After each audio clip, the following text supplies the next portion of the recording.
¿Qué tal? Muy buenas tardes. Les damos la cordial bienvenida a esta serie de videoconferencias que son sesiones virtuales permanentes que se llaman Aprendiendo Experiencias para el Éxito Profesional dentro de lo que es el Instituto de Vinculación Educativa y Tecnológica, las cuales venimos trabajando constantemente con diferentes temas multidisciplinarios y más que nada el honor de contar el día de hoy con esta personalidad, con la expresidenta de COPRED y que ahorita exactamente está laborando en temas de derechos humanos en una empresa, ella ya les comentará. Y bueno, ella empezó desde los años 90, iniciando a construir su trabajo como defensora y especialista en la parte de derechos humanos. Ha destacado exactamente por la parte activa y la elaboración de diagnósticos de programas dentro de la Ciudad de México, o antes Distrito Federal. Ha tenido participado como consejera en varias instituciones, ha participado también en algunas que otras sesiones en la Cámara Alta.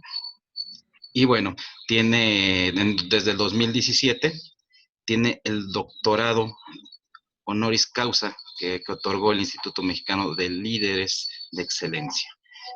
Le cedo la palabra a nuestra gran invitada, a la doctora Jacqueline Loas, perdón, ¿verdad? Para que nos platique más que nada. La dinámica es la siguiente. Ella va a dar la ponencia y vamos a tener una serie de preguntas y respuestas, pero también nos vamos a medir con el tiempo que tenga ella para que podamos respetar su tiempo. Muchísimas gracias. Adelante, le cedo los micrófonos. Gracias, pues muy buenas tardes a todas, muy buenas tardes a todos. Eric, agradezco muchísimo la invitación. La verdad es que me da mucho gusto poder conversar con ustedes y hablar pues un poco de este tema de los derechos humanos, del trato igualitario, de la no discriminación. Entonces, bueno, pues si les parece bien, me voy a arrancar en una ponencia platicadita, como yo digo, son las que más me gustan. Creo que eso nos da la posibilidad de poder ir haciendo comunicación.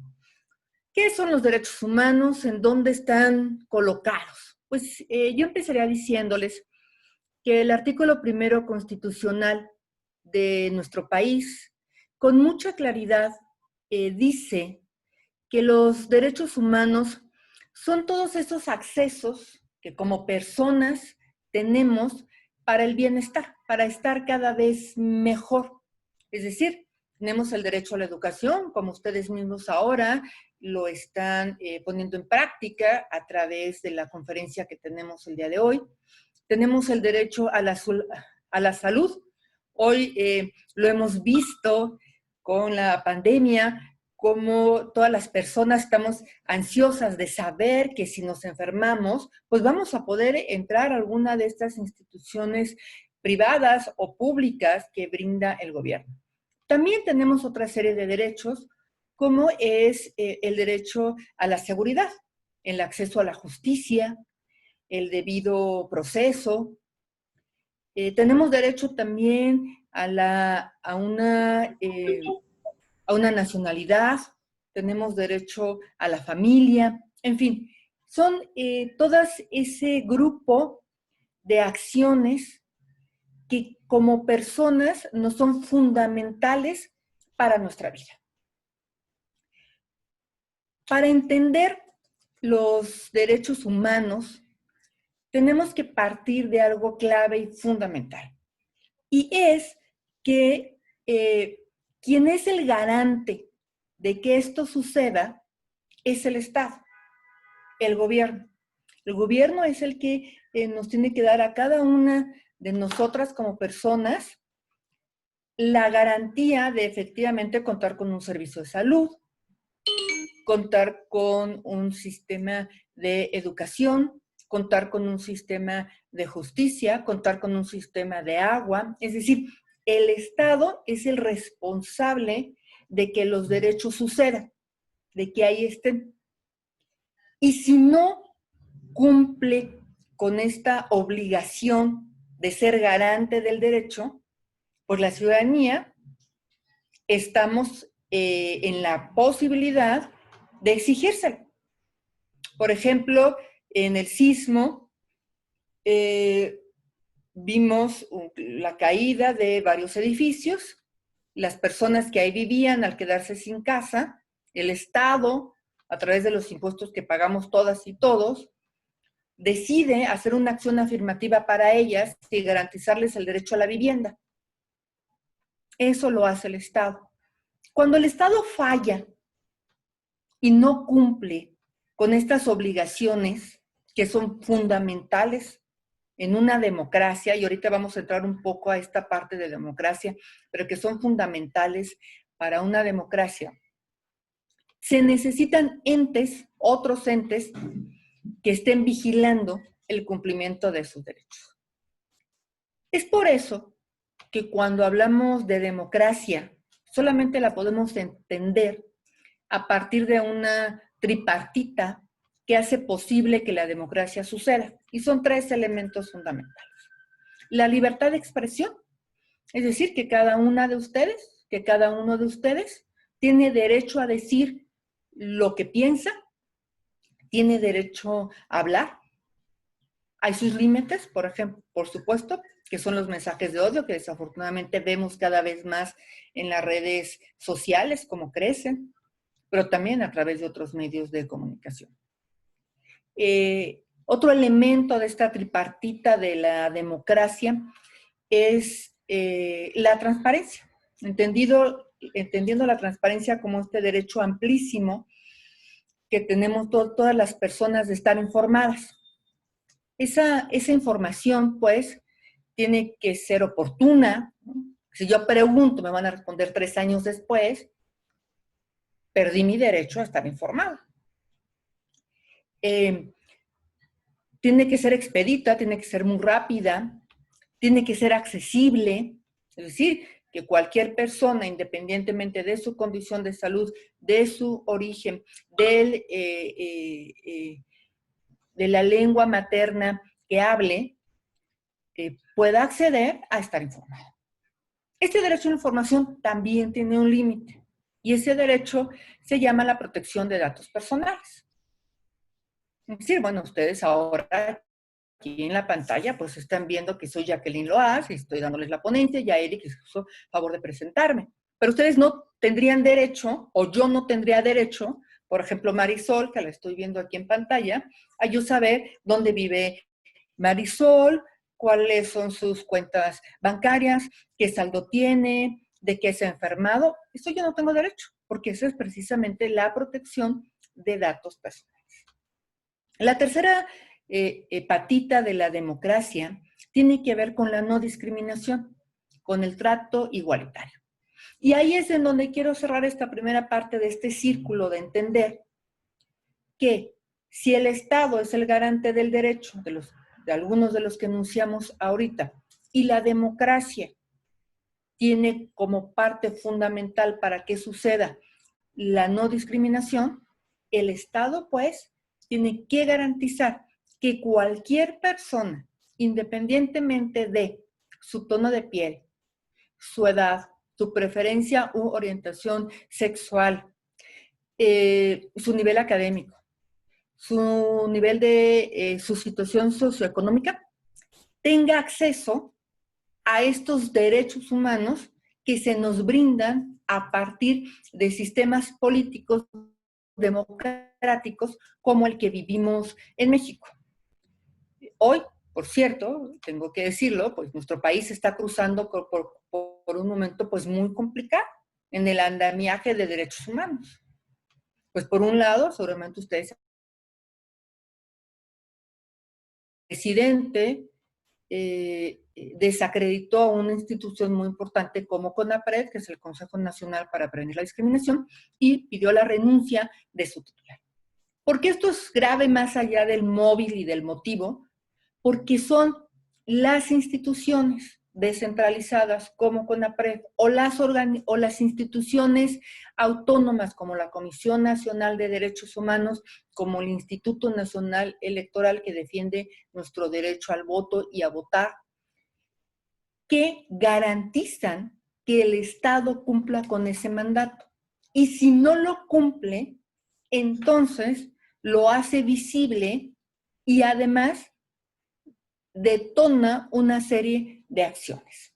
Esos son, pues, cuando hablamos de derechos humanos en una democracia, pues estamos hablando de esto que les estoy explicando. Se ha dicho en el imaginario social, y me gustaría, si alguna o algunos de ustedes tuviera esa idea, pues que la eliminaran. Se ha dicho que los derechos humanos defienden delincuentes. Bueno, pues esa por supuesto que es una falsedad. ¿Por qué no defienden delincuentes los derechos humanos? Pues porque las y los defensores de derechos humanos y las personas que trabajan en esas instituciones no tienen la atribución de ser abogado de un delincuente frente a un delito que hizo.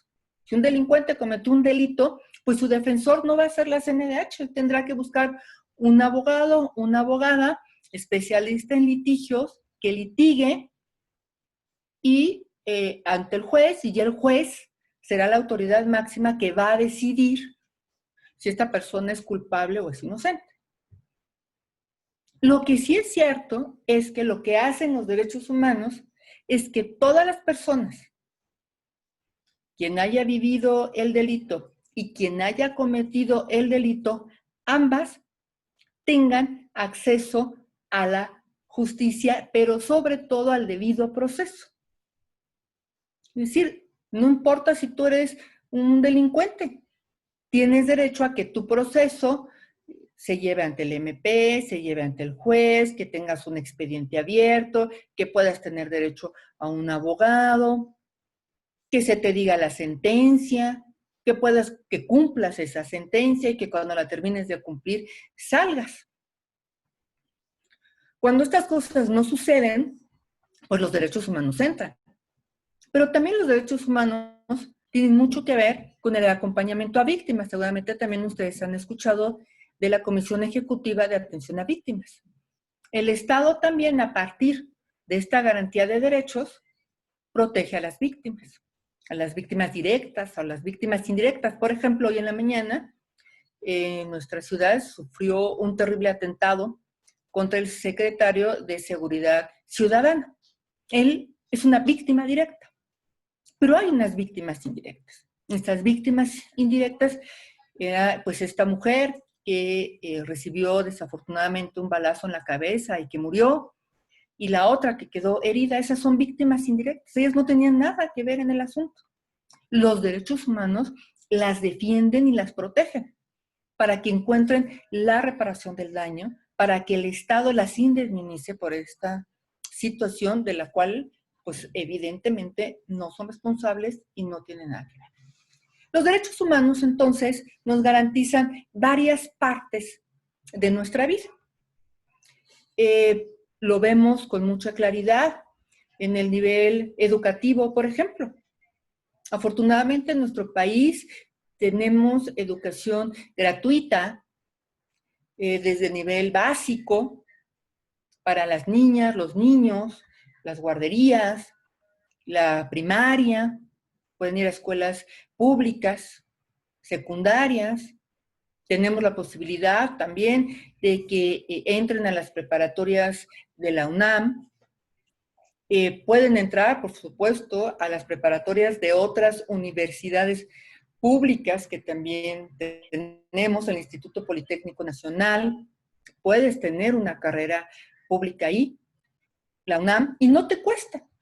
El Estado te lo da, y te lo da porque habemos, como muchos de ustedes y muchas de ustedes, pues quienes cada mes pagamos nuestros impuestos, ¿no? De lo que nos pagan en nuestros diferentes trabajos, nos quitan una lana, y esa se va para que se hagan posibles esos derechos, como puede ser el derecho a la educación. Entonces, seguramente muchas y muchos de ustedes, yo por ejemplo, estudié en una universidad pública, en la Universidad Autónoma y a Distancia de México. Yo estudié ahí y muchos de ustedes a lo mejor también estudiaron en universidades públicas.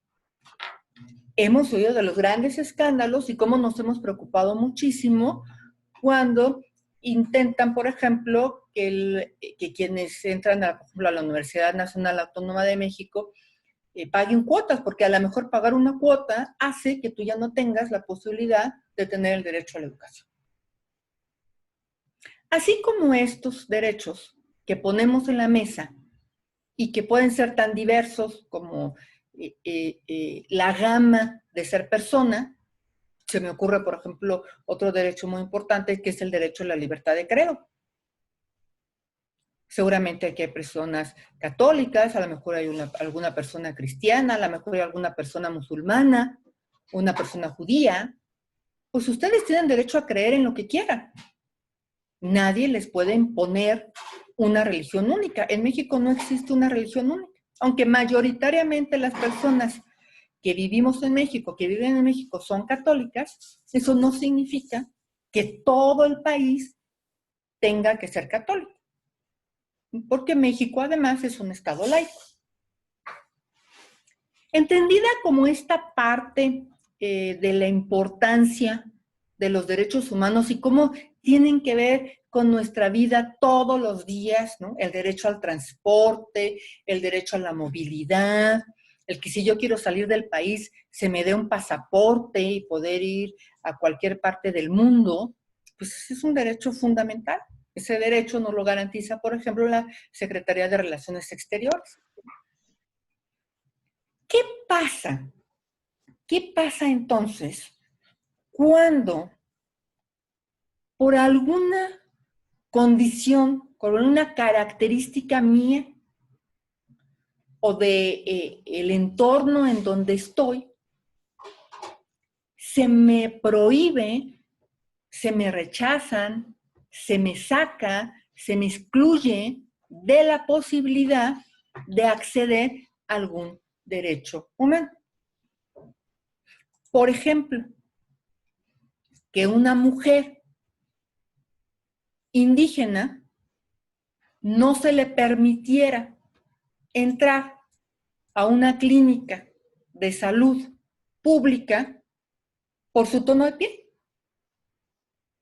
como sucedió desafortunadamente hace muchos años en Michoacán.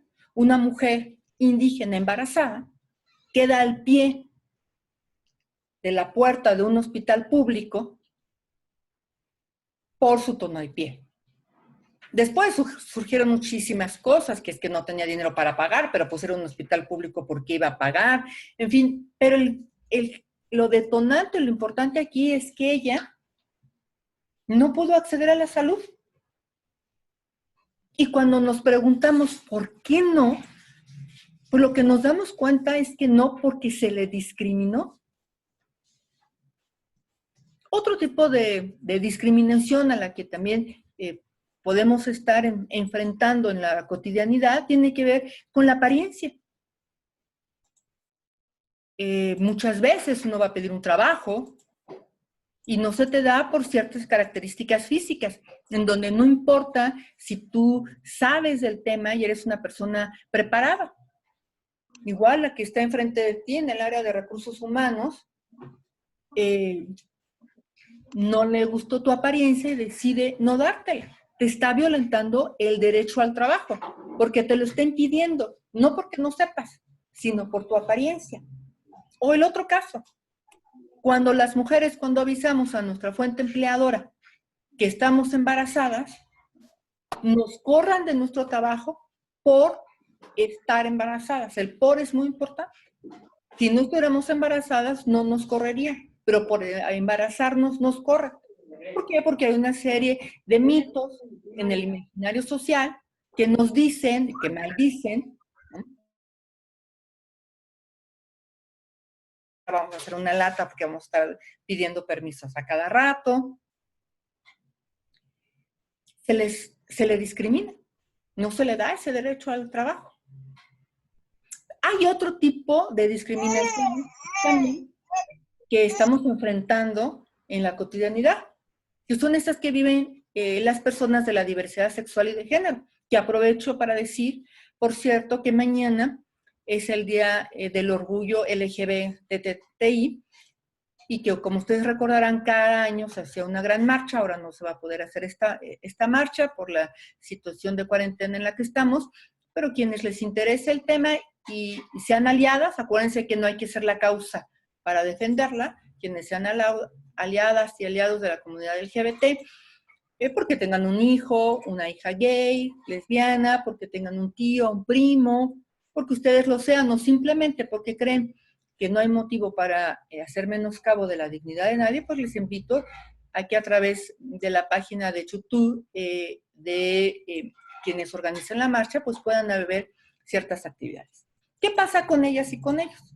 Pues fue toda una discusión, por ejemplo, el que se pudieran casar entre personas del mismo sexo.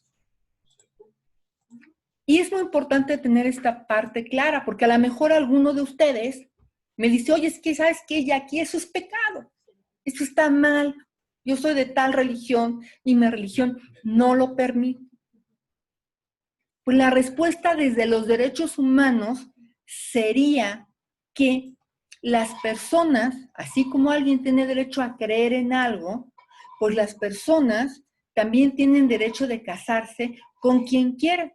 Y un argumento de fe muy válido en lo personal no se puede convertir en una ley. Porque las y los ciudadanos somos diversos y desde esa diversidad hay que respetarles. Y lo único que tiene que hacer el Estado es hacer su papel de contrato social. Es decir, aquí hay dos hombres, aquí hay dos mujeres, o aquí hay un hombre y una mujer. Se aman, quieren compartir sus vidas y yo como Estado soy testigo. Ya en 17 estados de la República ya se reconoce el matrimonio entre personas del mismo sexo. Ya la Suprema Corte de Justicia, basado en el artículo 1 constitucional con el que les empecé hablando, ya dice que no le podemos prohibir a dos personas que se casen, pues es un derecho personalísimo. Y las entidades federativas que lo prohíban o que no lo permitan, estarán cometiendo discriminación, es decir, no le estarán dando la oportunidad a unos ciudadanos o ciudadanas a que ejerzan el derecho que todo el resto tiene de tener, de formar una familia y de casarse. Ese es otro tema, por ejemplo, el de la discriminación. ¿Ven cómo están vinculados? Es decir, la discriminación por diferentes motivos, por tener alguna discapacidad, por ser una persona adulta mayor, por ser una persona indígena, por la situación económica. Lo que hace la discriminación, cuando rechazas, sacas o excluyes, es que esas personas, aunque son ciudadanas como tú y como yo, y aunque pagan impuestos igual que todas y que todos, y que tienen un acta de nacimiento, no se les quiere garantizar derecho a la educación, a la salud, al bienestar, a la familia, a la vivienda, por estas características. Eso es discriminación y eso va en contra de los ejercicios democráticos de un país como el nuestro. Pero ahí no termina el tema de la discriminación. También cometemos discriminación entre particulares. No solamente el Estado puede cometer una discriminación, también el Estado. Llevemos este mismo caso de una mujer embarazada que avisa a su empresa que está embarazada y su empresa la corre por ese motivo. Pues esa persona podrá ir a CONAPRED o podrá ir a COPRED a denunciar. Y el Estado tendrá la obligación, a partir de estas instituciones que son de gobierno, de garantizarle a esa persona el derecho al trabajo que un particular le está bloqueando y no le está permitiendo tener. Otro caso, las personas tatuadas, una persona tatuada, que no le dejen donar sangre, que no le dejen subirse a un avión, no sé si recuerdan este caso de hace ya algunos años también en una línea mexicana, en donde eran unos músicos, por cierto, al momento de subirse adentro del avión, la persona que está enfrente le dice, no, no se puede subir. ¿Por qué? Porque trae tatuajes y no vaya a ser que vaya a asustar a alguien. Y ahí me voy a la tercera parte ya para ir cerrando mi participación el día de hoy. La discriminación, entonces, está siempre acompañada de tres elementos, que es el prejuicio, que son los estereotipos, ¿no? Y son los estigmas. Estos juegan en nuestra cultura, en nuestro pensamiento, en nuestra educación, en la manera de ver a la otredad, que hace que brote de nosotros la discriminación. Y voy a traer nuevamente el caso de la aerolínea que no dejó subir a las personas tatuadas en el avión. Le dice, no pueden subir porque al resto de los pasajeros les va a dar miedo. Hay un prejuicio. Presuponen algo sin conocer a estas personas. ¿Por qué suponen que son delincuentes? ¿Porque están tatuadas? ¿Porque están tatuados? Pues eso es discriminación. Yo estoy muy tatuada y no soy delincuente. También tenemos una serie de estigmas, ¿no? De estereotipos, en donde creemos que las personas tatuadas son delincuentes porque traemos a la cabeza esta idea de hace muchos años de la Mara Salvatrucha, que entonces cada vez que asesinaban a alguien se tatuaban una gotita, y entonces yo veo a una persona tatuada, imagina, inmediatamente mi consciente hace esa relación y la discrimina. Y también detonan muchos prejuicios, muchos estigmas, muchos estereotipos. Por ejemplo, cuando a parejas del mismo sexo no se les permite que adopten. Y cuando uno va a analizar por qué no quieres, surge otra vez, ¿no? Un estigma social que hemos construido erróneamente, que nos ha dicho quién sabe de dónde, ¿no? Que los gays son gays porque los violaron de chiquitos. Y entonces, si una pareja gay le vamos a dar a adoptar un niño o una niña, no vaya a ser que lo vaya a violar. ¿Cómo llegamos ahí? ¿Cómo construimos eso? Quiero decirles que no hay datos estadísticos para tal prejuicio y para tal estigma. Estos tres, el prejuicio, el estereotipo y el estigma, va siempre acompañado de dos cosas más: de miedo y de un ejercicio de superioridad. Seguramente ustedes han escuchado las últimas noticias en Estados Unidos de la lamentable muerte de este hombre afro en manos de un policía que le pone la rodilla en el cuello hasta que lo mata. Y bueno, pues por supuesto que está acusado de un ejercicio amplio de poder que además viene cargado de racismo. Porque por ser un hombre afro, cree y piensa que si no lo somete a tal nivel, se va a escapar. ¿Por qué crees o por qué llega a esa conclusión? ¿De dónde parte? De su racismo. También hemos construido socialmente cómo nos tenemos que ver las personas, ¿no? Las personas más guapas, pues delgadas, blancas, hombres ricos, mujeres con el pelo largo. Y entonces, cuando esos niveles de lo bonito, de lo bello, lo sumamos con lo bueno. Entonces, si tú no tienes esa imagen, seguramente serás rechazada y serás excluida. Y hoy en Estados Unidos se está viviendo un caso dramático, pero también lo vivimos aquí en México. Este hombre no trae el tapabocas puesto, ¿no? Y aparece muerto 2 días después. O sea, hay un ejercicio de poder muy claro ahí, de terror, perdón, de superioridad, donde yo soy mejor que tú porque mi tono de piel es mejor que tú, que el tuyo, porque donde yo vivo es mejor en donde tú vives, porque es mejor donde yo estudio que donde tú estudiaste, ¿no? Y en México tenemos una serie de dichos profundamente hirientes que hablan de esta cultura que tenemos, ¿no? ¿Cuántas veces no se ha dicho, trabajo como negro para vivir como blanco? Qué profundamente racista ese término. El negrito en el arroz, lo que significa decir el negrito en el arroz. O aquella todavía mucho más grave, ¿no? Mijita, cuando la joven trae a un novio y a la mamá no le gusta, o al papá no le gusta, que le dicen, mijita, mejora la raza. Todas estas cosas que hemos oído, hemos escuchado, hablan de nuestra cultura racista y además clasista que tenemos introyectada y que la manifestamos constantemente. Y a esa también se suma el miedo. Durante muchos años, en los 80, se tuvo un gran miedo a las personas con VIH-Sida.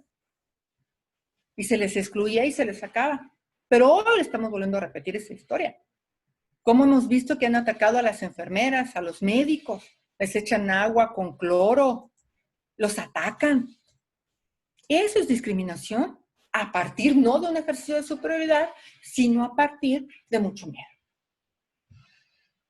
Y la última idea con la que a mí me gustaría se quedaran para ya poder entrar a sus preguntas es que, por supuesto, que podemos eliminar la discriminación. Yo soy del equipo de las optimistas, yo creo que sí es posible, que sí es viable.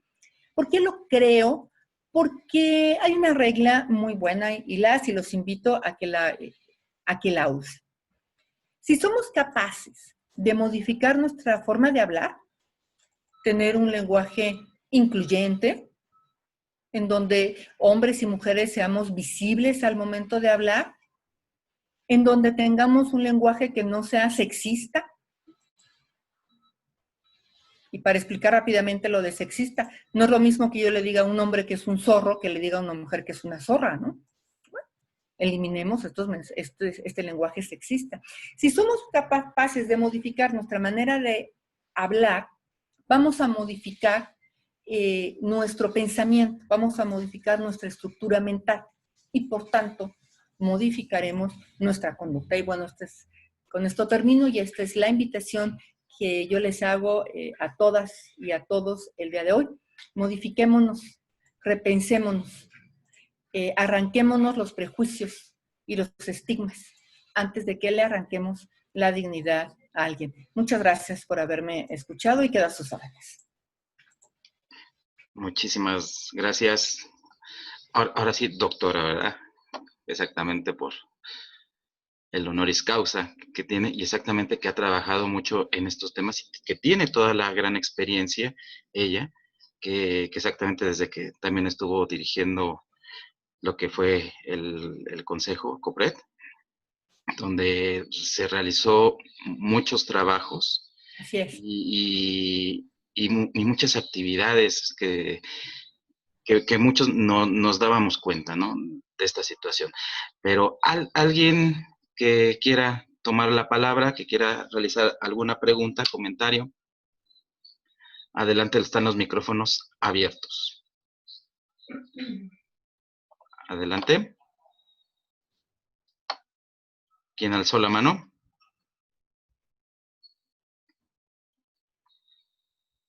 Ahí está. Adelante, Marisol. Bueno, antes que nada, muchas gracias, doctora, por su ponencia. Pues la verdad es que sí nos deja pues, varias preguntas, ¿no? Por ejemplo, lo que se manejaba en redes sociales, ¿no? Los adultos mayores no todos tienen la oportunidad de tener, vivir en familia, ¿no? Algunas personas viven solas. Yo lo viví en mi unidad habitacional y no los dejaban entrar al Walmart.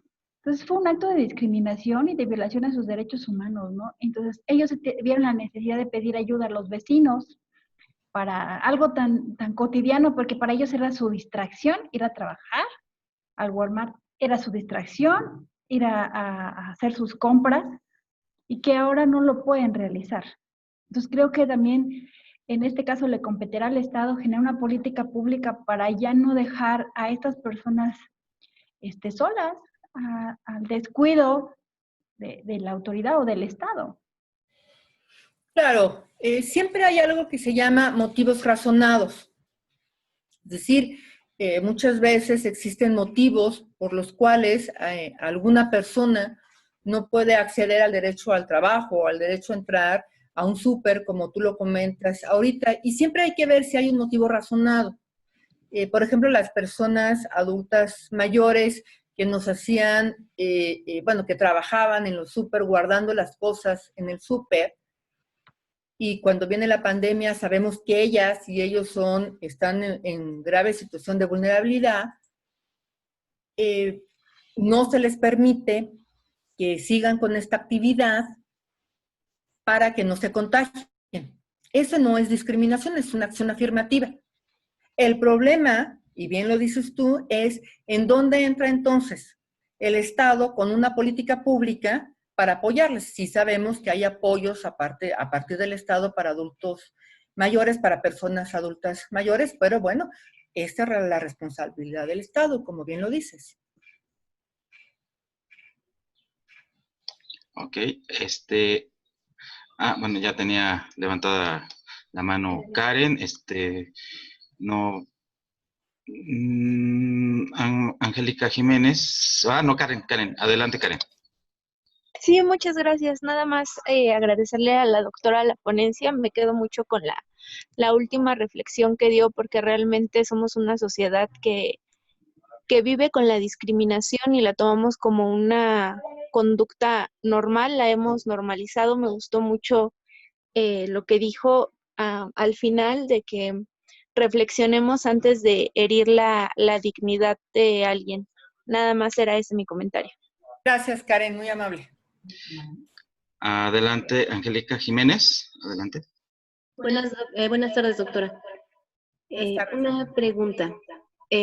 Con respecto a esta nueva normalidad que estuvimos viviendo, con las clases a distancia, por ejemplo, el programa Quédate, no es Quédate en casa, sino es Aprende en casa, de la SEP, tuvo ahí una observación por parte de los miembros de la comunidad sorda, donde decían que no es congruente la traducción que hacen las personas que están a cuadro en este programa.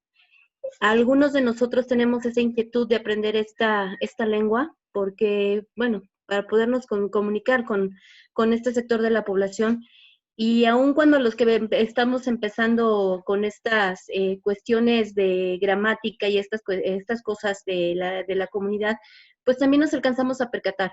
Y sobre todo que en estos programas había cosas que no estaban siendo traducidas para los niños de la comunidad sorda. Se dejaban solamente las imágenes y los dejaban en X situación. Entonces ahí también se hablaba de discriminación hacia este sector de la población. ¿Qué procede o qué se puede hacer? Digo, también es parte de la responsabilidad del Estado, sobre todo de la Secretaría de Educación Pública, el crear esta inclusión hacia todos los sectores poblacionales, pero ¿qué se puede hacer? Bueno, lo primero que te quiero decir es que estás poniendo un punto importantísimo, que es la comunidad de las personas sordas. Y empezaría por decirte que uno de los principios muy importantes que tiene nuestro país, en México, es que así como reconoce al español y a todas las lenguas maternas indígenas como lengua de nuestro país, ¿no? Lo reconoce también con el lenguaje de señas mexicano. Estamos obligadas, todas y todos, a acompañar siempre cualquier evento con una interpretación buena, de altísima calidad para las personas sordas. Es como si acá, pues, ahorita que estamos conversando nosotras y nosotros, el sonido fuera malo, no nos escucháramos, o yo estuviera hablando en arameo, ¿no? Es decir, no tengo acceso a la información, porque lo que estás haciendo con estas personas es negarles el acceso a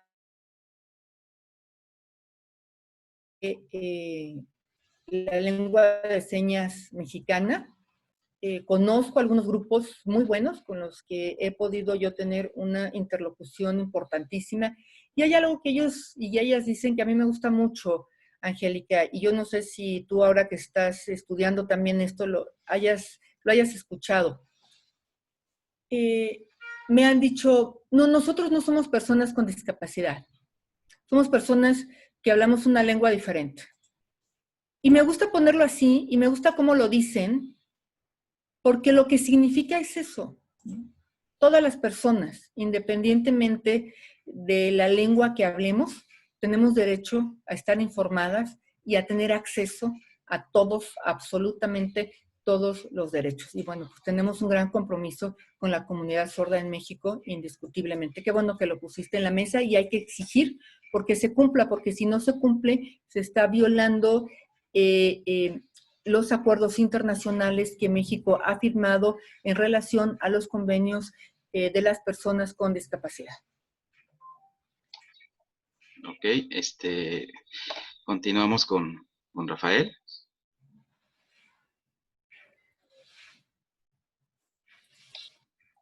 Hola, buenas tardes. Bueno, mi pregunta es, va enfocada más que nada para los medios de comunicación. Sabemos que en los medios de comunicación, ya sea en la televisión o en las series, pues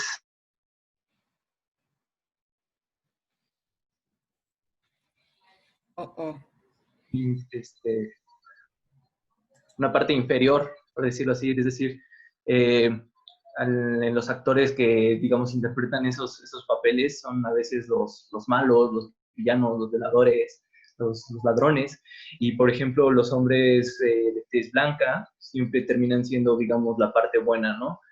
Y pues esto pues, es algo falso, ¿no? Pues yo tengo tez morena y estoy justamente en la universidad, estoy tratando de superarme, y pues es un factor, ¿no? Es decir, el medio de comunicación es justamente los que nos está educando de esta manera, y pues lamentablemente siento yo que eso es algo en contra, ¿no? Porque pues, en esta lucha. Pero ¿usted cree que va a haber, puede haber una, ¿cómo decirlo? Una cooperación por parte de los medios de comunicación para que esta enseñanza, esta forma en la que lo plantean, cambie? A mí me gustaría como abordar el tema desde dos partes, Rafael. Una es que nos tiene que quedar muy claro que los medios de comunicación no tienen como misión educar a las personas. Esto es, lo tenemos que tener clarísimo. No podemos permitir que nuestras hijas, que nuestros hijos se formen a través de los programas que ven en la tele. No podemos dejar a las niñas y a los niños permanentemente y sin cuidado y sin la asesoría de una persona adulta responsable, ¿no? Viendo la programación. Porque su fin último no es educar. A menos que estemos hablando del canal 11, que estemos hablando del canal 22, del canal 21, del canal del Congreso, del canal de la Ciudad de México, cuya naturaleza sí está vinculada a un tema de educación.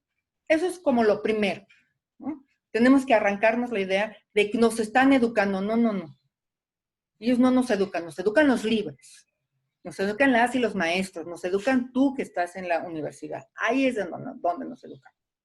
Por otro lado, efectivamente, independientemente, ya separando estas dos ideas, sí, hemos construido, y no solamente en los programas de televisión, no solamente en las novelas, no solamente en las series, sino en los comerciales, lo que es aspiracional.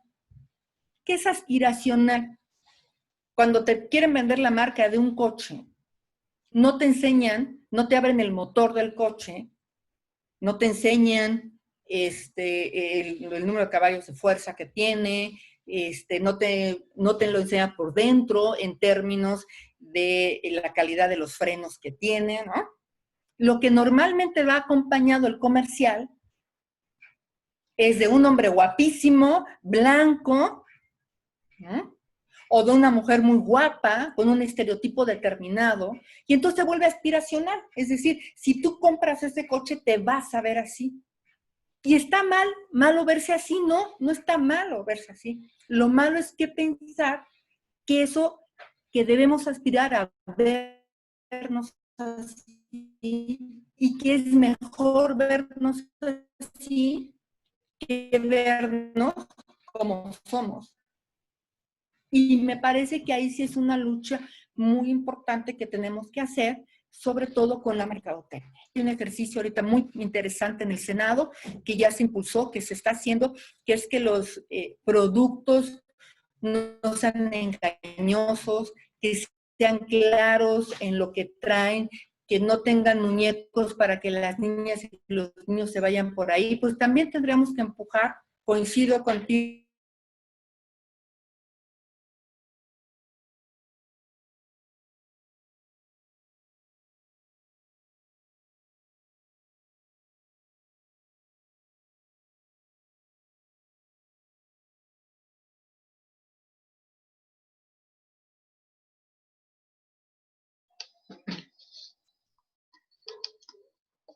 Como quedó ahorita un poco, tuvo a lo mejor problemas ahorita de conexión, ahorita que se vuelva a conectar. Ahí ahorita hagan las preguntas necesarias, ahorita. Ella está al tanto, sabe de estos temas, es especialista, y agradecerles exactamente, también todo esto se lleva a cabo gracias a lo que es la parte de alerta temprana, de lo que es en colaboración con Tecnimet y la Sociedad de Emergencias y Respuestas de Desastres, ¿sí? Todo esto es un conjunto con el instituto para que tengamos este acercamiento con todas las personas que nos pueden aportar, y este espacio siempre va a ser multidisciplinario. Adelante, doctora. perdón, me sacó el sistema, Adelante. Rafael. Pero bueno, y por supuesto, ya nada más terminó con esto, Rafael. Efectivamente, hace poco hubo un foro muy importante donde se habló del tema de racismo y esto que tú mencionabas, ¿no? Es decir, los guapos tienen que tener este estereotipo y los malos y los feos tienen que tener este otro estereotipo. Y eso es detonante de racismo y de clasismo, por supuesto. Creo que tenemos que empujar mucho por ahí, que las y los artistas mexicanos y mexicanas pueden interpretar cualquier papel independientemente de su tono de piel y sus características. Y bueno, también tendremos que impulsar nosotros mucho escogiendo qué películas y qué programas vemos. Ok. Fernanda, tienes levantada la mano. Adelante. Buenas tardes. Más que nada una pregunta, es un comentario, porque a mí sí me ha tocado de primera instancia ser discriminada laboralmente, incluso por personal de capacitación de la Secretaría de Trabajo, que incluso ese comentario fue así como de mejor pon un negocio porque no veo que puedas tener un futuro en una empresa o en una instancia de gobierno. ¡Qué barbaridad! Y así, yo no voy a soportar esa limitación que me está dando como un consejo. Digo, si estoy aquí, yo me voy a esforzar el doble, y entiendo que por tener esa discapacidad, pues me va a tener que hacerlo el doble, ser lo mejor de lo mejor. Pero no se me hace justo que el mismo gobierno me dé un consejo de, ¿sabes qué? Mejor no, pon un negocio y llevas un ritmo mejor. Y ¡Qué eso sí barbaridad! es una tarea muy difícil, porque tanto el Estado como empresa privada siempre trata de ponerte el pie, o te van a decir, ¿sabes qué? Ahorita no eres lo que buscamos, si nos interesa te marcamos. Por eso son tan importantes las instancias como CONAPRED y como COPRED, porque uno puede ahí poner denuncias entre particulares, si alguna empresa, pese a tus capacidades, a tus conocimientos, a tus habilidades, a tu experiencia laboral, no te quisiera contratar, pues tú puedes denunciar en esos espacios. Y si fuera el gobierno, como lo que me comentas ahorita, lo que me parece tristísimo y lamento mucho que te hayas topado con una persona así, también la puedes denunciar, ¿no? Porque... Y ahora sí fue como gracias al presidente que hizo el de Jóvenes Construyendo el Futuro, ingresé a lo que fue el INJUVE como becario, pero la Secretaría de Trabajo era lo que nos iban a ayudar como a encontrar un empleo más estable, ya no estar como becarios, pero fue ese consejo que me dio y fue así como de, no se me hace justo.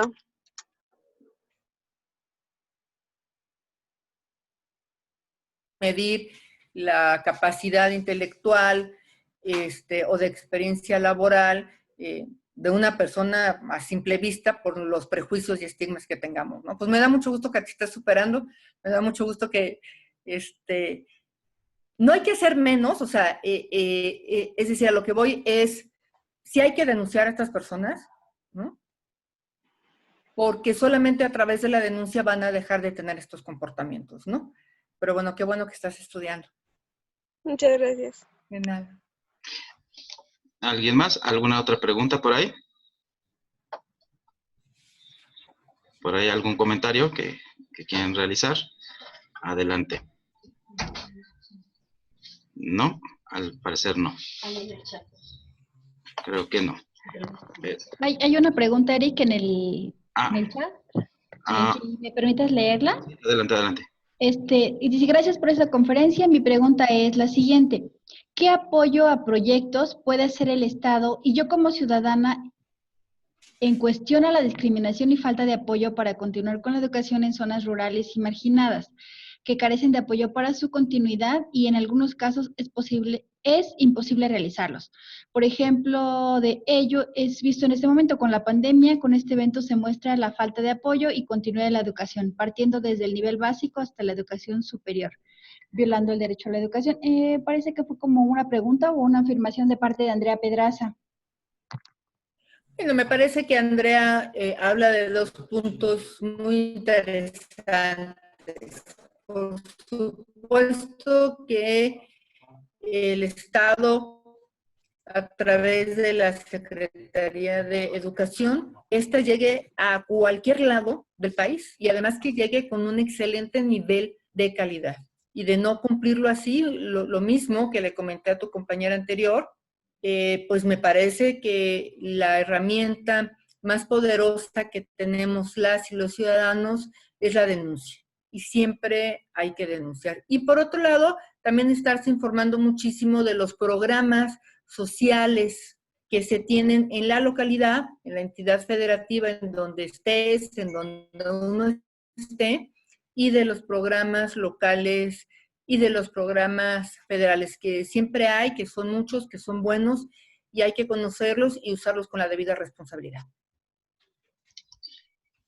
Adelante, hay otra pregunta de Stephanie Sánchez. Adelante. Hola, buenas tardes a todos. Buenas tardes, doctora.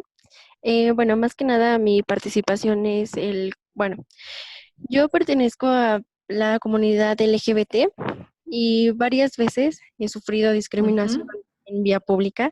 Aunque no esté demostrando afecto con mi pareja, siempre hay alguien que nos quiere golpear o nos insulta, nos avientan cosas. Entonces, mi pregunta sería más o menos, ¿qué tengo que hacer? Si tengo que denunciar o cómo puedo yo tratar de evitar este tipo de situaciones, aunque yo no las haya como buscado. No sé, bueno, necesitaría como que me orientaran para saber qué hacer en una situación así. Claro, claro que sí, Estefania. Bueno, lo primero que te quiero decir es que identifico que tienes muy clara la violencia y ese es un paso fundamental. Muchas veces las personas normalizamos las conductas violentas, qué bueno que ni tú ni tu pareja las tienen normalizadas, porque eso es el primer paso para cambiarlas. Te invito a que cuando sufran este tipo de agresiones, en lo posible se puedan documentar, no es necesario, pero en lo posible se puedan documentar. Si vas en el metro y sufren agresiones en el metro o en el transporte público, cualquiera que este sea, o al entrar a una plaza comercial, o estando en la calle, me parece que en la manera de lo posible los puedas documentar, saber quién es la persona o quién es el espacio donde te están discriminando, si es en una plaza, saber el nombre de la plaza, saber quién fue, si fue el policía, si fue el de la tienda, es decir, tener elementos. Si no se pueden tener esos elementos, de todas maneras puedes poner la denuncia y te invito a que lo hagas, si no estás en la Ciudad de México, que lo hagas en CONAPRED, y si estás en la Ciudad de México, que lo hagas en COPRED. Ambas tienen página en internet, tú puedes denunciar desde la página de internet, puedes hablar por teléfono, y seguramente, porque así lo hacen, te van a dar acompañamiento y te van a ayudar a reparar el daño en tal caso que esa conducta te haya violentado algún derecho humano. Ok, muchísimas gracias. De nada, Estefanía. Adelante, ¿alguien más que quiera comentar algo? ¿No? Otra pregunta por aquí, ¿no? Ahora, ok. Entonces, si no hay más dudas o preguntas, quisiera agradecer, a ver, creo que sí, me parece, no,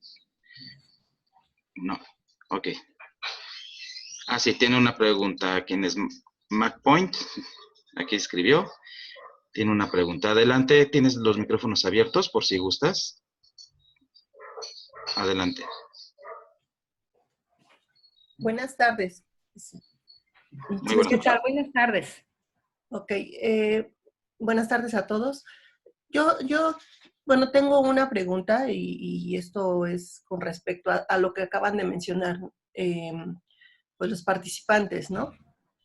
Yo creo que como consejo para los que estamos participando en la conferencia es muy buen consejo el decir, bueno, sé inclusivo, no discrimines. El punto es de que mucho de la sociedad ya tiene una educación de discriminación desde temprana edad. Ya los pequeños dicen, bueno, no sé, tú no tienes dinero, tú no juegas. O sea, cosas que parecieran sencillas, pero desde ahí empieza a haber cierta discriminación. Mi pregunta sería, ¿qué es lo que está haciendo la SEP? Porque tampoco podemos decir, bueno, no es que tú como padre tienes que seleccionar los contenidos que tus hijos ven. Pero la realidad es que muchos padres no educan. Entonces, a veces se apoyan por medio de la SEP o de las escuelas. Y entonces, ¿qué planes tiene la SEP implementados, no sé, en formación cívica y ética con respecto a esto, a la inclusión de todos, a que todos somos iguales, a que no deben de tener discriminación, que sea un hábito y un valor desde pequeños, este tipo de inclusión, porque educar a los adultos es muy complejo cuando ya tienes ideas muy arraigadas desde pequeños. Yo creo que tendrían que abordar más ese tema, que desde los pequeños, el dejarles bien en claro que, pues que no deben de discriminar, para no llegar a este punto, ¿no? De discriminar a todos los grupos que tenemos aquí en la población. Claro, mira, yo no conozco los programas que tenga la Secretaría de Educación, no formo parte de ella, los desconozco, pero comparto contigo que es importante que sea una educación que también venga desde el texto, desde los libros. Ya platicábamos hace ratito con Rafael sobre esta gran importancia de formarnos y de educarnos. Pero también creo y estoy convencida que mucha de la educación racista y clasista la aprendemos en casa. A la prima que le decimos la gorda, al primo que le decimos el prieto, a fulanita que le decimos la chaparra, en fin, esta serie de apodos que pueden ser muy simpáticos para quien los dice, pero no para quien los recibe. Entonces, también en casa tenemos que empezar a modificar la manera de educar y de educarnos. Y por otro lado, yo sí creo que la educación es una cosa viva. Sí creo que las personas siempre podemos desaprender, fíjate lo que te estoy diciendo, desaprender. Así como ustedes ahora están aprendiendo muchas cosas, creo que también están en la posibilidad de desaprender. Creo que las personas adultas, independientemente de su formación o su educación, en el fondo de nuestro ser, siempre sabemos cuando le estamos causando el daño a alguien y cuando lo estamos discriminando. Eso no pasa inadvertido. Yo no creo en esas frases de, no me di cuenta que te estaba discriminando. No, claro que nos damos cuenta que estamos ofendiendo y estamos haciendo un daño, que lo estamos haciendo por mal. Entonces, siempre podemos reaprender y modificar nuestras conductas. Muy bien, gracias. Gracias a ti. Adelante, adelante. Nancy Rangel. Ok, pues Nancy Rangel. ¿Alguna otra pregunta por ahí que tengan? Parece que no, Eric, pero bueno, nuevamente agradecer a nuestra ponente. Como doctora, este grupo multidisciplinario que formamos Alerta Temprana, el objetivo principal era generar en la sociedad ese lenguaje común que dejara un mensaje claro y preciso, como es una recomendación de la ONU que nos dice, bueno, para casos de emergencias, urgencias, es importante informar a la ciudadanía en un lenguaje claro, en su lenguaje sencillo. Y con su ponencia creo que me deja esa tarea de que tenemos que generar también esos protocolos de lenguaje claro, pero ya dirigidos hasta cierta población, ¿no? Como lo decía Nancy, hacia los padres, como lo decían los alumnos, hacia la población en general. ¿De qué es discriminación? Porque llevamos años escuchando el tema de derechos humanos, llevamos años hablando que es un lenguaje incluyente, pero no sabemos aplicarlo, no sabemos cómo ejecutarlo. Por ejemplo, cuando usted decía el tema de los periodistas, su objetivo es comunicar. Pero ¿qué tanta responsabilidad tengo yo como periodista de capacitarme y de manejar el lenguaje correcto del tema que voy a hablar? Ajá, y claro, lo dejamos, sí, claro, y lo dejamos a la deriva y de cierta manera no hago una profesión en el área que voy a hablar. Y lo hemos visto todas las mañanas, las preguntas que le hacen a la jefa de gobierno, las preguntas que le hacen al presidente. O sea, de verdad, a mí me da mucho gusto cómo se expresan los alumnos que participan en estas videoconferencias, porque tienen un mejor lenguaje y mejor idea que a veces algunos periodistas que ya están ejerciendo su profesión allá afuera, ¿no? Pues, sí, de verdad. Pues mira, tienes mucha razón. Creo que hay muchos textos, hay muchos libros, pero sobre todo es vocación. Es verdaderamente tener la intención, la gana, la voluntad. Yo siempre he dicho que no hay política pública ni legislativa que cambie el pensamiento de nadie. Yo también creo que por más que yo les diga, que tú, Marisol, les digas, que Eric les diga, pues no podemos llegar a su mente. Lo único que va a transformar verdadera su pensamiento es enfrentarse a sus propios prejuicios, ponerlos de frente, eliminarlos y empezarnos a hablar de una mejor sociedad, porque simplemente pensemos lo que sucedió en la Segunda Guerra Mundial. Discriminación fatal, terrible hacia las personas judías, a las personas LGBT. ¿Y a dónde nos llevó esto? Pues sí, ninguna muerte se puede agradecer indiscutiblemente, pero duelen esas muertes por racismo, por clasismo en ese momento, ¿no? Pues por ahí. Excelente. Ok. Bueno, yo creo que ya no hay ninguna pregunta. Con esto yo creo que cerramos, doctora, porque usted yo sé que tiene mucho trabajo y le agradecemos de antemano este espacio y esperemos volvernos a ver ahí personalmente para poderla saludar y platicar, ¿no? Este es un proyecto a gran escala con las demás asociaciones y los miércoles también se hacen sesiones con varios expertos en temas, por ejemplo, de protección civil. Hemos tenido igual a algunos compañeros, por ejemplo, egresados de la UNAD en seguridad pública, que fue el que inauguró este ciclo. ¿Cómo se llamaba? Mauricio Batista, no sé si Bautista, si se acuerda de él. Él es por ahí de alguna generación un poco más adelante, y él está trabajando exactamente en seguridad pública e inició todo esto, ¿no? Y hemos estado con varios temas multidisciplinarios, en el tema también sobre la parte de agricultura con la Federación de Colegios de Agrónomos de la República Mexicana a nivel nacional, y todo esto lo estamos compartiendo con chicos de la Universidad abierta y a distancia con el Instituto Rosario Castellanos, entre otras instituciones educativas.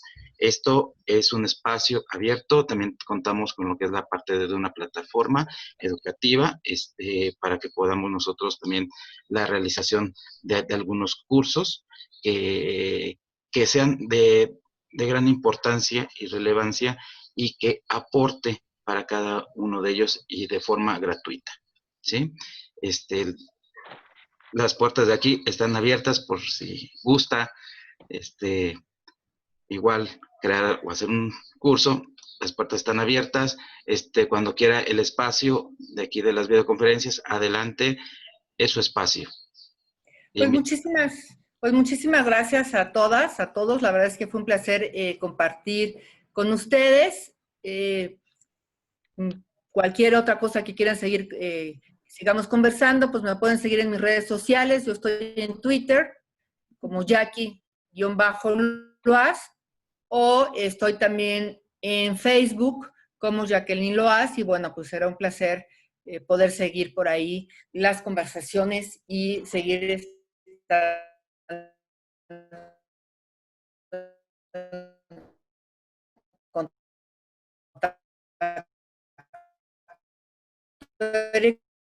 pues te agradezco y bueno, gracias con las preguntas y con lo que participan. Muchas gracias a todas y a todos. Muchas gracias. Si gustan activar sus pantallas para tomar una foto para nuestras redes sociales, los que gusten. Todos adelante, para que sea la foto final. Estamos trabajando también las redes sociales y ahí las pueden ver. Ya los demás, ¿no? Ahí me arroban y ahorita ya... Las que estamos en pijama. Like.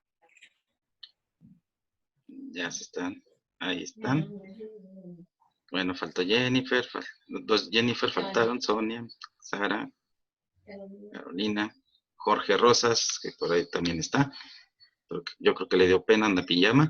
Brenda. Sí. Un saludo, muchas gracias a todos. Gracias. Igualmente, muchas gracias. Que tengan muy buen fin de semana. Hasta luego. Muy buen fin de semana y muchas gracias. Le acabo de enviar exactamente a su correo personal e institucional su reconocimiento, doctora, para que lo tenga ahí. Muchas gracias. Muchísimas gracias. Hasta luego. Hasta luego.